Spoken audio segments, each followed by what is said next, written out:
Sabe o que eu venho pensando há um tempo, na verdade? E eu li um texto esses dias do professor Olavo de Carvalho, onde ele sinalizava um pouquinho sobre isso e me fez pensar algumas coisas, que me fez, óbvio, chegar aqui na frente, que é sobre esse certo orgasmo que existe por parte de alguns com relação à juventude. É como se houvesse uma mentira que vai sendo contada de ano a ano, que vai se propagando de ano a ano, aonde diz que a juventude é a melhor época da vida, porque a gente pode se rebelar, porque a gente tem uma total independência, que existe um certo amor à liberdade, tudo mais, mas quando você repara, e não precisa ir muito longe para reparar nisso, quando você vai numa escola ou quando você convive com jovens numa sala de aula, você percebe que liberdade, rebeldia, independência, né, esse certo amor à liberdade nunca existiu. A maioria, a maioria esmagadora dos jovens que a gente vê por aí, eles, primeiro, são loucos para ser iguais aos demais. Então eles têm uma certa ânsia de sentir-se participante de um grupo autoritário, né? Fazer parte do bando, fazer parte do grupo, da patota. E para isso eles negam a própria personalidade deles em nome dessa pertença. Você vê lá que esses jovens que amam a liberdade não conseguem ficar sozinhos. Né? Eles têm um espírito de rebanho enorme, né? Onde vai um povo, vai o outro, né? Vão tudo junto, fazem as mesmas coisas, usam as mesmas roupas, devem pensar da mesma maneira. E o que a gente mais escuta por aí, não, é que o jovem tem que pensar diferente, que o jovem tem que ser crítico, todas essas balelas que a gente escuta por aí. E na verdade, quando a gente vê, tá todo mundo dando a mesma opinião, fazendo a mesma coisa, andando do mesmo jeito, vestindo-se da mesma, da mesma forma, e acima de tudo, um medo desenfreado contra a solidão, né? O isolamento, ou ficar sozinho. Eles precisam de amigos, né? Eles precisam de alguém do lado. Isso não é negativo, mas vejam o que eu estou dizendo. O que vem se propagando, o que vem se defendendo, não é realmente o que acontece. Porque o que acontece? O que acontece é o inverso desse amor à liberdade, o que acontece é esse inverso de pensar sozinho, o que acontece é esse inverso dessa pretensa, dessa pretensa liberdade, independência mesmo, né? E aí o que ele faz? Olha como o jovem ele é covarde. Já que ele tem que pertencer àquele grupo, já que ele tem que ser igual àqueles, e quando ele acessar aquele grupo ele vai ser alguém, automaticamente ele nega não aqueles que estão sendo autoritários, aqueles que estão impondo para eles um jeito de ser. Eles negam exatamente o contrário disso. Esses jovens se rebelam, esses jovens enchem o saco dos pais e dos professores. Por que que os jovens, então, se rebelam, vão contra os pais e vão contra os professores? Porque eles sabem, lá no fundo, por isso que eles são covardes, e por isso que eles se rebelam contra os pais e contra os professores, eles sabem que, no fundo, os pais e os professores não vão largá-los. Que os pais e os professores jamais vão revidar as agressões com força total, com exclusão. Por isso que eles se rebelam contra os pais, porque no fundo eles sabem que o pai vai amar, que o pai vai estar junto, que o pai vai depositar o dinheiro, que o pai vai fazer o Pix, que o pai vai carregar o celular dele. E ele não se rebela contra os pretextos, os tais amigos, porque esses amigos, na primeira forma de imposição, o que esse grupo, esse bando, esse pessoal faz? Se afasta dele. Há um isolamento total. Então, quem é a minha pedra de toque, né? Em quem que eu vou revelar minha frustração? Com quem que eu vou gritar? Com quem que eu vou brigar? Com quem que eu vou dizer, você não deixa eu ser do meu jeito. Eu quero liberdade nessa casa. Com o seu pai, com os seus professores. Só que se você olhar bem, é nesse grupo de amigos, desses jovens, que ele está sendo então oprimido, que ele realmente está sofrendo o cerceamento. E não em casa, não nas leis familiares, que ele conviveu tão bem por tanto tempo. Olha a sutileza dali. Por isso que a luta contra os pais acaba sendo um teatrinho idiota de gente boboca, que briga com quem sabe que sempre vai estar ao lado, que diz que vai sair de casa e vai para casa da avó. Quem sai de casa, sai, filho. Quem sai de casa vai morar na rua.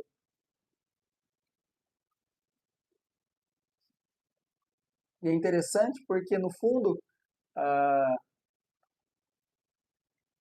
essa luta, ela acontece por parte desse jovem para com seus pais, seus professores.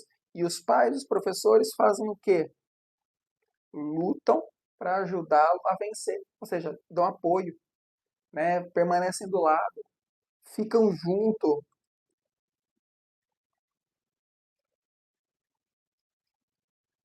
Já com os amigos, são os cordeirinhos. Já com os amigos, são realmente amigáveis, maleáveis, simpáticos, educados, servirs. E ele nega, então, os próximos e aproxima os que estão, os que estão longe. E esses que estão longe, que ele quer fazer parte, que são esses amigos, que é esse grupo, acaba sendo, de uma certa maneira, um paternalismo ali, né? Os novos pais, que eles aceitam as regras, que eles aceitam as imposições, que eles aceitam ali as opressões. E é interessante porque o, o grupo sempre vai ser formado por esses mais fortes, que vão afirmar o jeito de ser, que vão afirmar o como agir, o como pensar, o como se vestir. E esse jovem, para acessar esse grupo, segue o padrão daquele grupo, sem questionar. E para isso ele segue milhares de protocolos, né? Há uma iniciação aos ritos. Há uma iniciação a essa autoridade. E ele segue e faz tudo isso com medo de quê? Ele segue e faz tudo isso com medo do isolamento. Porque realmente estes podem o isolá-lo. Estes conseguem isolá-lo. O teatrinho que o moleque faz com o pai e com a mãe, o teatrinho que ele faz com a avó, com os professores, é um teatrinho idiota, por quê? Porque eles sabem que esse isolamento nunca vai acontecer, porque os pais sempre estarão próximos. É pai, né? É mãe, sempre vai querer estar ali apoiando, estando junto. Então o que ele faz? Ele desonra o pai e a mãe, né? Ele critica o pai e a mãe, ele dá aquele show da rebeldia, porque ele quer ser igual àqueles que ele morre de medo, que ele é um fraco, de não fazer parte, que é o grupinho, que é a certa patota. E ele se submete a isso com prazer. Como realmente um apaixonado que quer fazer tudo pela sua namorada, pelo seu namorado, ele se molda, ele se entrega, ele deixa de começar, ele deixa de cumprir as suas obrigações para cumprir as obrigações com esse bando. Lembra-se? Seu filho ia na catequese, seu filho ia na missa, seu filho ajudava em casa, o seu filho ficava em casa, e agora o que acontece? Ele não vai na catequese, ele não quer ir mais na missa, ele não ajuda mais em casa, ele se tranca no quarto, ele fica com os amigos e se rebela contra a família, porque no fundo, o que acontece? A família vai permanecer lá. E tem um autor interessante chamado René Girard, um francês, onde ele tem um conceito chamado desejo mimético. Mas eu vou falar mais dele no futuro aí, eu tenho alguns livros do Girard que são muito bons. E o Girard diz o seguinte, olha, na verdade, o desejo da coisa não é a coisa em si, mas o desejo dos outros pela coisa em si, que faz você desejar aquilo.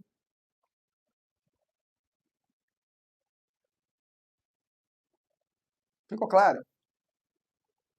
O que me deseja ter aquela vida, o que me deseja ter aquela roupa, o que me deseja ter aquele carro e assim por diante, não é o próprio carro, ou a própria roupa, ou aquela vida, mas sim todas aquelas pessoas que desejam aquilo. E aí logo eu também desejo, porque elas desejam. Trazendo isso para o nosso bate-bola aqui, é a mesma coisa. Esse jovem entra nesse reduto escolar, vê todo mundo desejando a mesma roupa, desejando o mesmo livro, a mesma música, a mesma série, os mesmos palavrões, a mesma vida medíocre, e o que, que você faz? Você passa a desejar aquilo também, porque aquilo faz parte do seu desejo. Mas vejam, não é aquilo material, é esse desejo dos outros que faz você desejar. Vou tentar dar um exemplo mais característico desse. Olha a força que uma pessoa tem para se manter num ambiente que não é o dela. Imagine que você entre num grupo, faça parte de um grupo ou trabalhe num lugar que seja, e lá todo mundo que está deseja aquela música, aquele carro, aquela vida, aqueles valores. Quando você acessa esse grupo, esse mundo, você começa a ver o desejo deles, o que automaticamente acontece com você? Você passa a desejar também. Porque tá todo mundo falando daquilo, tá todo mundo vivendo aquilo, tá todo mundo dizendo que para você ser foda, para você ser grande, para você ser poderoso, você tem que ter aquilo. Por isso a importância de saber com quem a gente anda. A importância de saber o que aquelas pessoas desejam. Porque aquilo que as pessoas desejam, de certa maneira, é aquilo que a gente vai desejar também em algum momento.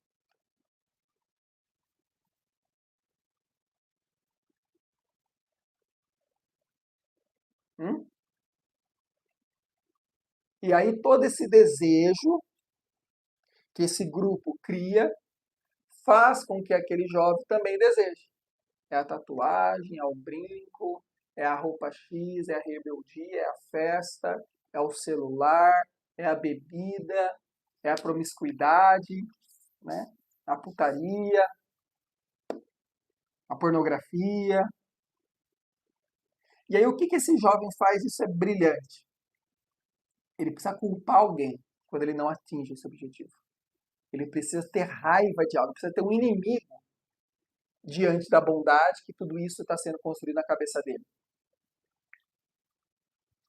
Exatamente o que você pensou. É a família. A família, então, se torna o bode expiatório, né? O culpado de tudo. Você é culpado de tudo, meu pai. Você é culpado de tudo, mãe. A igreja é culpada, a sociedade é culpada, meus pais são culpados e eu não sou. Porque eu estou desejando a mesma coisa que aquele grupo. Não é aquele grupo que é errado, que eu quero fazer parte. É esse pessoal de fora do grupo que não deseja as mesmas coisas que é errado, que é atrasado, que é não sei o que, e assim por diante.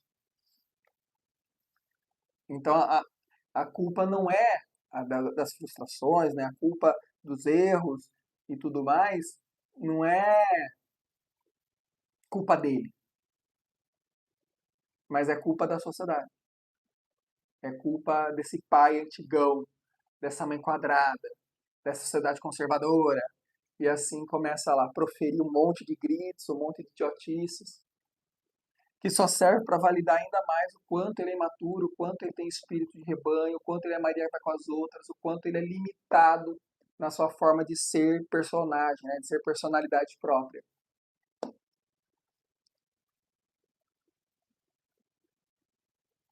E é interessante, porque, e acho que é o Olavo mesmo que fala isso, né, essas coisas acontecem meio que veladas, né? Não é assim exposto. Você não percebe isso nitidamente.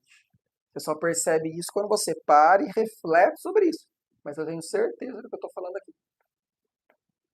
Por isso que a gente não pode ter vergonha nenhuma, não ter desejo nenhum de ser jovem, de ter esse espírito, de ter esse modo de ser e viver. Depois, com o tempo, e a gente vai percebendo isso, naturalmente ou não, é para que ocorra o processo inverso. A gente começa a perceber que toda essa euforia, toda essa liberdade, todo esse grita-grita que eu fiz foi tão idiota, foi tão tonto, né? Eu perdi tanto tempo da minha vida, eu errei tanto em não amar mais meus pais, de respeitá-los, de estar com eles, de viver mais próximo deles. Só que aí é tarde, né? Aí bate o arrependimento, aí bate a tristeza. E aí, se a pessoa é madura o suficiente, o que é que ela faz? Ela fala: eu errei, eu fui idiota, eu fui burro, eu era jovem, eu era imaturo, e agora eu sou maduro e eu entendo que eu perdi uma etapa fundamental da minha vida, 10 anos, 15 anos da minha vida, por querer ser igual a eles e não ser igual o que realmente importa. Então, é por aí que a gente vai percebendo, né? Pessoal, é isso, tá? Muito obrigado. É mais um vídeo aí pra gente não ser idiota, que a gente possa aprender diariamente que não vale a pena mesmo. Bom, siga, nos acompanha, ative as notificações. Um abraço, muito obrigado, até a próxima. Deus abençoe.